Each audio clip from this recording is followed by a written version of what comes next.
Cécile de Ménibus. Mais pas que, puisque nous sommes très bien entourés aujourd'hui avec Pierre-Yves Martin. Ça va, Pierre-Yves ? Très bien. Bon, tant mieux. Bruno Pomar est avec nous, Philippe Bilger.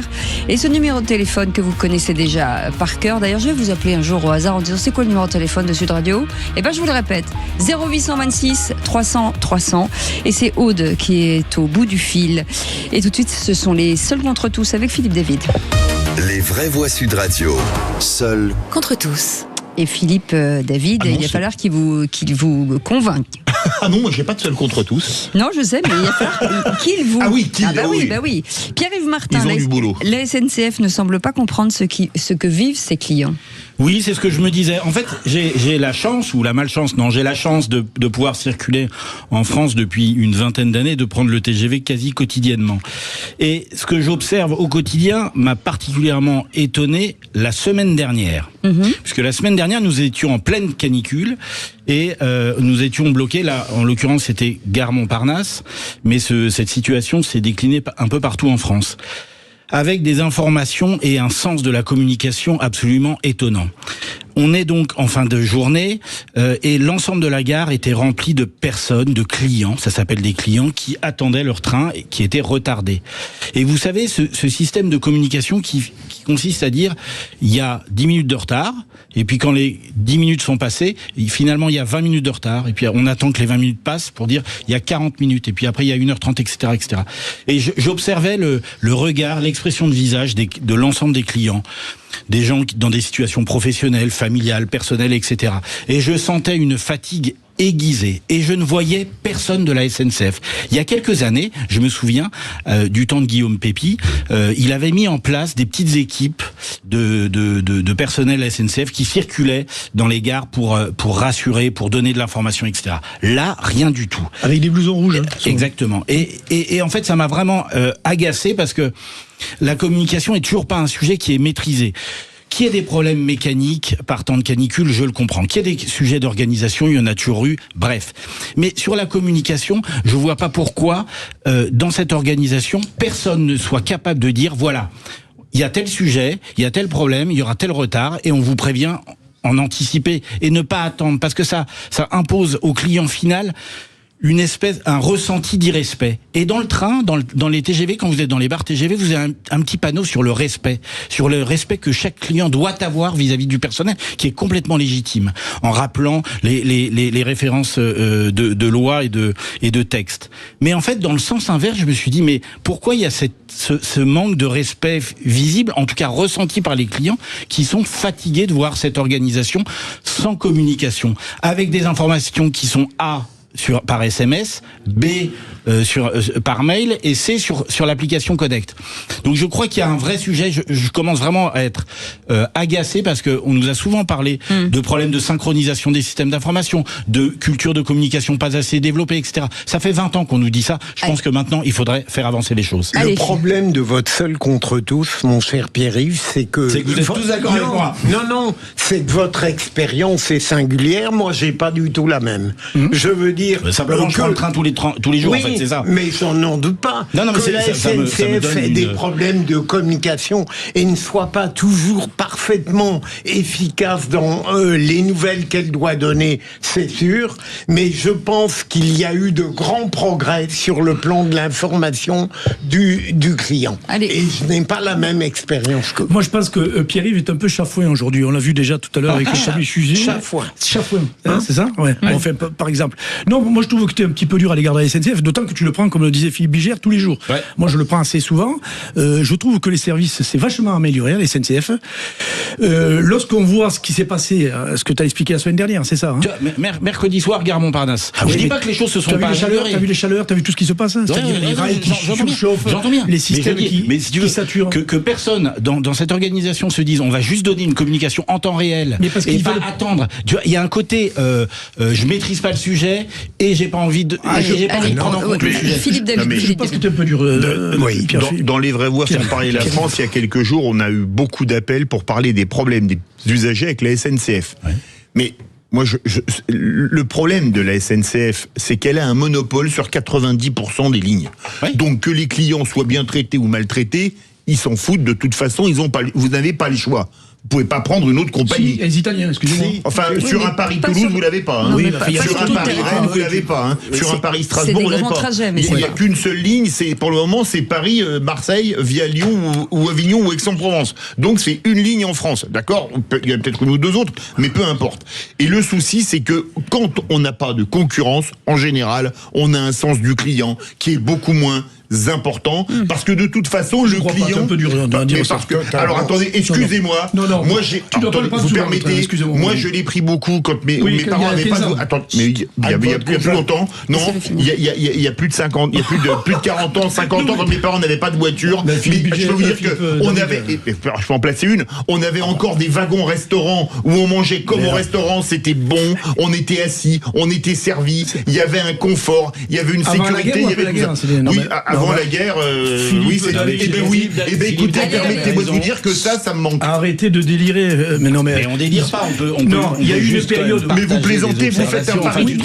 Tu te rends pas compte de ces personnes qui sont au quotidien pris en tenaille par ça arrive, évidemment, mais parce qu'il y a une mauvaise communication. Ça coûte quoi de communiquer? Excusez-moi, mais cher ami, c'est juste respecter le client. Un Paris-Toulouse par Limoges, vous n'avez pas le Wi-Fi et ça fait 6-7 heures de voyage et vous n'avez même pas la 5G. Vous pouvez pas travailler. On va pas mourir, quoi. Mais le paradoxe de ce c'est que vous dites que la communication est très faible. En réalité, on peut reprocher à la SNCF parfois de trop communiquer. Le nombre de messages qu'on a dans les trains lorsqu'il y a un petit pépin, on n'en sort pas. Voilà. Bon voilà, il faut trouver un juste milieu entre tous. En attendant, Bruno Pomar, vous dites que les assistants parlementaires devraient avoir un casier judiciaire vierge. Vous revenez sur l'assistant parlementaire de Boyard. Alves, puisque son nom est sorti, c'est un scandale encore une fois. Alors qu'on explique, il a été retrouvé dans sa voiture. Il a été interpellé dans le 19e par les patrouilles de police. Et évidemment, il avait dans sa malle des contrefaçons de polo vous savez, de Mélenchon, et de l'équipe de France de football. C'est encore une fois un scandale. On n'en est pas un près, vous allez me dire, avec la France insoumise. Mais là, encore une fois, attaché parlementaire de Monsieur Boyard, ex-dealer devenu député grâce aux médias. Et là, maintenant, on a cette affaire. Grâce aux électeurs. Pardon ? Non, grâce aux électeurs. Oui, il a été élu par des gens. Oui, tu sais quoi, s'il n'avait pas existé chez Hanouna, il ne serait pas devenu député. C'est vrai aussi, mais le dernier décisionnaire, c'était l'électeur. J'étais avec lui sur le plateau à ce moment-là. Et je ne suis pas devenu député pour autant. Donc c'est qu'il a du talent sûrement, ce garçon. Non, c'est insupportable. On a vu avec l'affaire de Raphaël Ernaud, pareil. Bon, ils sont en préventive. On se demande si l'Assemblée nationale est en train de dériver totalement sur l'éthique que doit avoir cette institution, quoi. Je veux dire, que fait la présidente de l'Assemblée nationale par rapport à ces individus? Est-ce qu'il ne faudrait pas en venir à contrôler comme on fait pour les policiers? Avant de rentrer dans la police, on doit avoir un casier judiciaire vierge, et dans d'autres métiers. Et pourquoi les assistants parlementaires qui représentent des électeurs quelque part, puisqu'ils sont, enfin pas directement, mais à travers le député, pourquoi ces gens-là ne sont pas contrôlés? Ça devient insupportable. Je pense que les gens doivent devenir totalement fous quand on voit encore ce qui s'est passé hier. Donc c'est vrai que... Casier judiciaire vierge, selon vous? Oui. Philippe? Alors, moi je suis pour le casier judiciaire vierge pour les élus. Le seul problème, c'est que les élus, s'ils sont tout le temps opposés. Pour nombre d'entre eux. Pas tous, mais nombre d'entre eux. Il y a peut-être une raison. Ça devrait les arranger. Cécile, merci d'avoir lu ma pensée avec autant de perspicacité. Donc moi, je vois pas comment on va... C'est comme les tests antidrogue dans certains ministères. Oui, voilà. Il y en a beaucoup qui s'y opposent. Qui veulent pas, oui. C'est bizarre. Et donc, moi, il y a une question que je me pose. On va quand même pas demander à l'assistant parlementaire d'avoir un casier vierge si le député ou le sénateur est pas obligé d'en avoir un. Non, ça, c'est le premier point. Monde, mon cher. Hein. Ah oui, non, mais dans ces cas-là, on le fait pour tout le monde. Mais deuxièmement, l'assistant parlementaire qui a été arrêté avec des maillots de contrefaçon. Alors moi, je savais qu'on pouvait faire des maillots de contrefaçon de l'équipe de France du Brésil, mais je savais pas qu'on pouvait faire des contrefaçons des maillots Mélenchon. Là déjà, j'ai appris une chose. Ouais. Mais a priori, il a un casier vierge. Il n'est pas encore jugé, donc il n'y a pas de raison qu'il ne soit pas en fonction. Alors en revanche, c'est vrai que ce serait bien parfois de contrôler les actions de certains assistants parlementaires. Je pense à ceux qui ont tué celui qui a tué Quentin Durand, qui a coup de pied dans la tête. Oui, vous étonnez, mon cher Bruno, je suis absolument d'accord avec vous. Le principe doit être un casier judiciaire vierge. On ne devrait même pas en discuter, c'est une évidence. Et ça montre d'ailleurs à quel point la morale publique est en train de se dégrader. Pour qu'on soit obligé en permanence de réclamer ce qui devrait être la réalité pour tout le monde. Pierre-Yves Martin. Je crois que non, il a pas. Il paraît que je suis chapouin. Il paraît que je suis chapouin aujourd'hui. Alors bon. Il est encore dans le train, je crois. Oui, mais c'est trop compliqué cet exercice de ça contre tous sur ce sujet-là. En fait, tu vois, Bruno, là, tu nous. Non, mais c'est vrai. Alors, en même temps, ce garçon, comme tu dis, il n'est pas condamné, donc il n'y a pas de raison qu'il ne soit pas assistant parlementaire. Même sur le principe, quand on a vu ce qui s'est passé avec Raphaël Arnaud, ils étaient connus, toute la clique qui était en présence. Est-ce qu'il sera viré, en fait, c'est la question. Il faut espérer que le député va prendre les mesures. Enfin, excusez-moi. Ou que l'Assemblée nationale va y interdire l'entrée de l'Assemblée. Excusez-moi, qu'est-ce qu'il y a de plus grave? Un député qui achète du chemsex avec son argent parlementaire à un mineur, ou avoir des maillots de foot, de foot, enfin, c'est même pas de contre. Oui, mais non, la drogue, c'est quand même plus grave. Les deux sont graves, on est bien d'accord. Mais moi, regarde bien que ce député est toujours en place, d'accord? Et il a même été soutenu par les membres du Nouveau Front Populaire qui disaient le pauvre, il est sous dépendance. Désolé, mais excusez-moi, mais on n'est pas obligé de prendre de la drogue pour tomber sous dépendance. À ce que je sache, les gens qu'on drogue de force. Donc, ce député étant toujours en place, je vois pas pourquoi cet assistant parlementaire parlerait. Vous voyez? Mais parce que partirait, pardon. Non, il y a un règlement à l'Assemblée nationale. La présidente de l'Assemblée nationale peut lui interdire, comme elle l'a fait d'ailleurs avec les assistants de Raphaël Arnaud, l'accès tout simplement. Comme on l'a fait avec Athénès et avec d'autres. Je veux dire, à un moment donné, stop. Et où va cette société? Mais où va... Après, on s'étonne qu'il y ait des jeunes qui tuent dans la rue n'importe qui. Pourquoi il y en a qui foutent le bordel au canal de Saint-Martin, qui arrosent tout le monde? La société part en dilettement. En délitement. Voilà, total. Et vous voyez, j'arrive même plus à parler. Non, mais je suis en colère parce que moi je me casse les fesses. Vous avez raison. Je me casse les fesses, pour pas dire autre chose, pour l'amener à faire du travail d'éducation pour les gamins. Et quand je vois ça, ça me fout hors de moi. C'est vrai que l'exemple, n'est pas Il n'y a pas besoin d'être condamné pour souhaiter un casier vierge. Je veux dire, de toute manière, il doit l'avoir.